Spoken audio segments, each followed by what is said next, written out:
नमस्कार, आप देख रहे हैं खबर मंत्रा।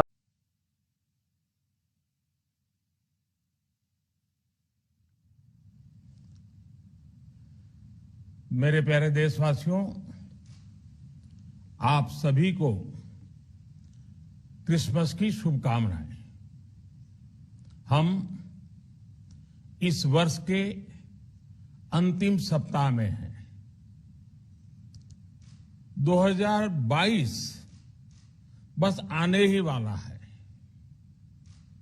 आप सभी 2022 के स्वागत की तैयारी में जुटे हैं, लेकिन उत्साह और उमंग के साथ ही ये समय सचेत रहने का भी है।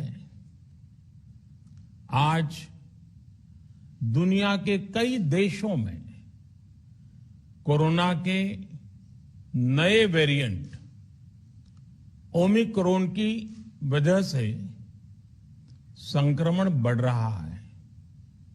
भारत में भी कई लोगों के ओमिक्रॉन से संक्रमित होने का पता चला है। मैं आप सभी से आग्रह करूंगा कि पैनिक न करें। हां, सावधान रहें, सतर्क रहें, मास्क उसका भरपूर उपयोग करें और हाथों को थोड़ी थोड़ी देर पर धुलना, इन बातों को हमें भूलना नहीं है।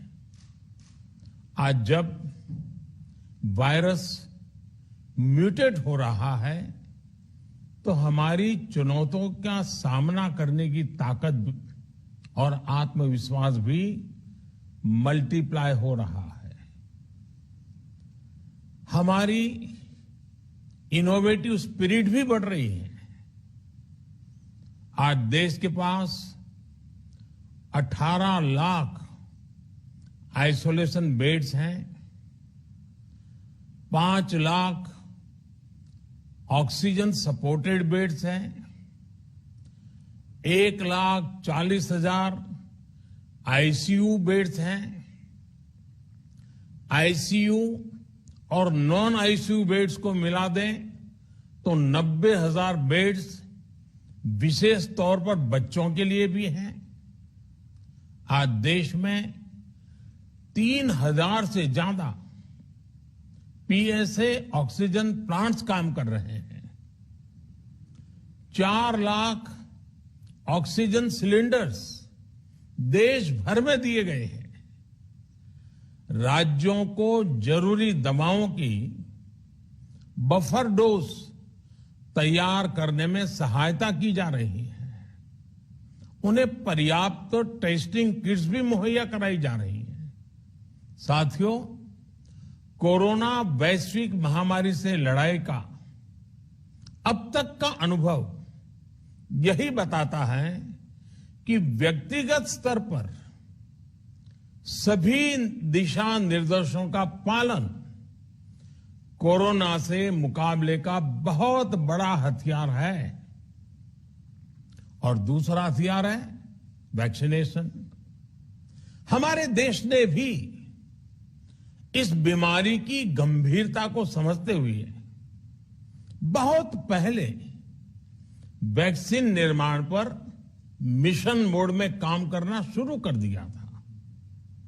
वैक्सीन पर रिसर्च के साथ साथ ही approval processes, supply chain, distribution, training, IT support system, certification पर भी हमने निरंतर काम किया।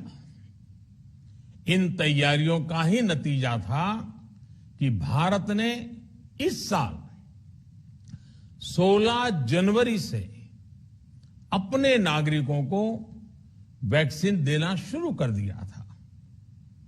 ये देश के सभी नागरिकों का सामूहिक प्रयास और सामूहिक इच्छा शक्ति है कि आज भारत 141 करोड़ वैक्सीन डोज के अभूतपूर्व और बहुत मुश्किल लक्ष्य को पार कर चुका है।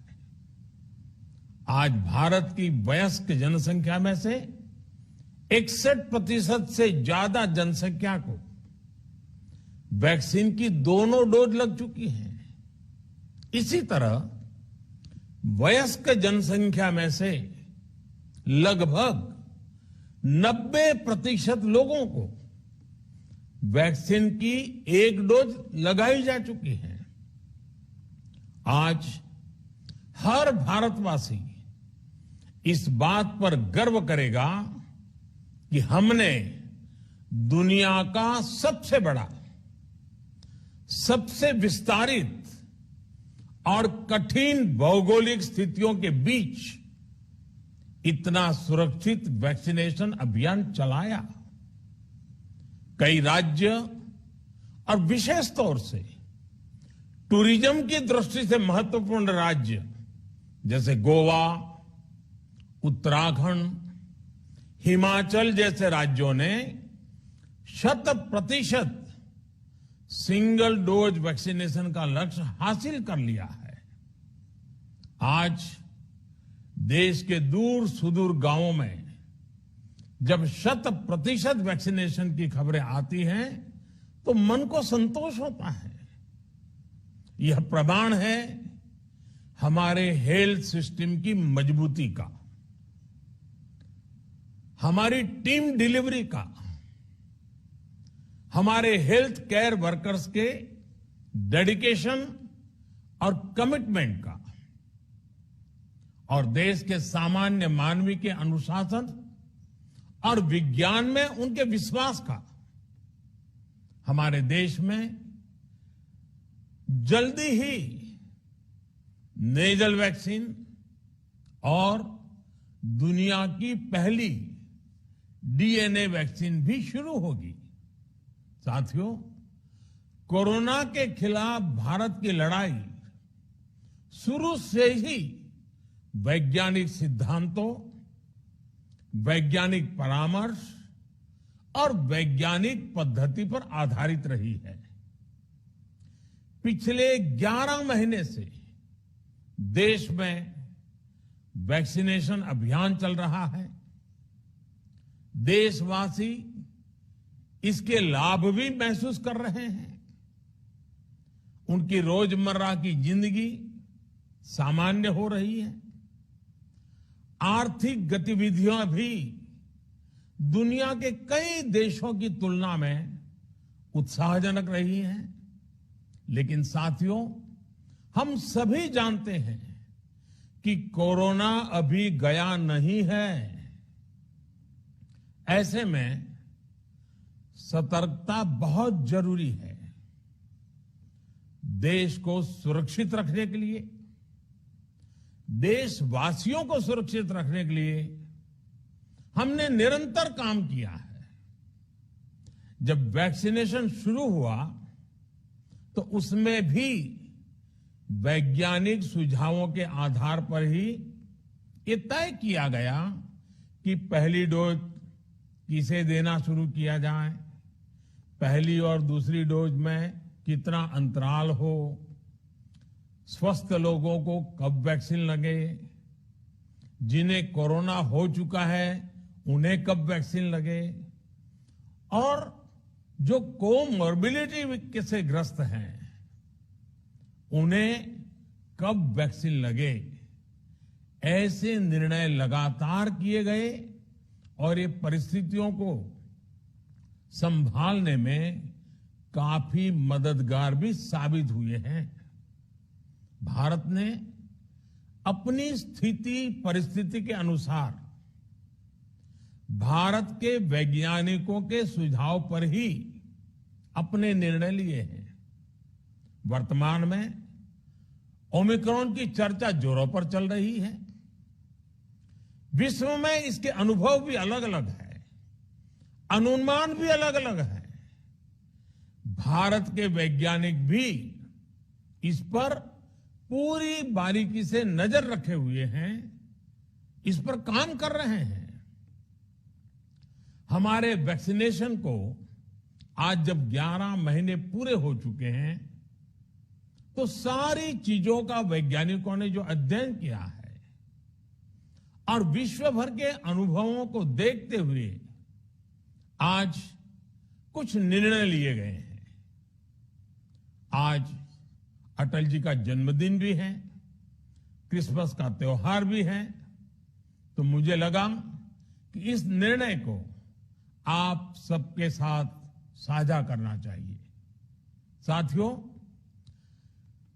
15 साल से 18 साल की आयु के बीच के जो बच्चे हैं, अब उनके लिए देश में वैक्सीनेशन प्रारंभ होगा। 2022 में 3 जनवरी को सोमवार के दिन से इसकी शुरुआत की जाएगी। ये फैसला कोरोना के खिलाफ देश की लड़ाई को तो मजबूत करेगा ही, स्कूल कॉलेजों में जा रहे हमारे बच्चों की और उनके माता पिता की चिंता भी कम करेगा। साथियों, हम सबका अनुभव है कि जो कोरोना वॉरियर्स हैं, हेल्थ केयर और फ्रंटलाइन वर्कर्स हैं, इस लड़ाई में देश को सुरक्षित रखने में उनका बहुत बड़ा योगदान है। वो आज भी कोरोना के मरीजों की सेवा में अपना बहुत समय बिताते हैं। इसलिए प्रिकॉशन की दृष्टि से सरकार ने निर्णय लिया है कि हेल्थ केयर और फ्रंटलाइन वर्कर्स को वैक्सीन की प्रिकॉशन डोज भी प्रारंभ की जाए। इसकी शुरुआत 2022 में 10 जनवरी सोमवार के दिन से की जाएगी। साथियों, कोरोना वैक्सीन का अब तक का ये भी अनुभव है कि जो अधिक आयु वाले हैं और पहले से ही किसी न किसी गंभीर बीमारी से पीड़ित है, उन्हें प्रिकॉशन लेना सलाह योग्य है। इसको ध्यान में रखते हुए 60 वर्ष से ऊपर की आयु के कोमॉर्बिडिटी वाले नागरिकों को उनके डॉक्टर की सलाह पर वैक्सीन की प्रिकॉशन डोज का विकल्प उनके लिए उपलब्ध होगा। ये भी 10 जनवरी से प्रारंभ होगा। साथियों, मेरा एक आग्रह है कि अफवाह, भ्रम और डर पैदा करने के जो प्रयास चल रहे हैं, उनसे बचना चाहिए। हम सभी देशवासियों ने मिलकर अब तक दुनिया का सबसे बड़ा वैक्सीनेशन अभियान चलाया है। आने वाले समय में हमें इसको और गति देनी है और विस्तार देना है। हम सभी के प्रयास ही कोरोना के खिलाफ इस लड़ाई में देश को मजबूत करेंगे। आप सबका बहुत बहुत धन्यवाद। ऐसी ही खास खबरों को देखने के लिए आप बने रहें खबर मंत्रा के साथ और हमारे चैनल को लाइक, शेयर और सब्सक्राइब करना न भूलें। नमस्कार।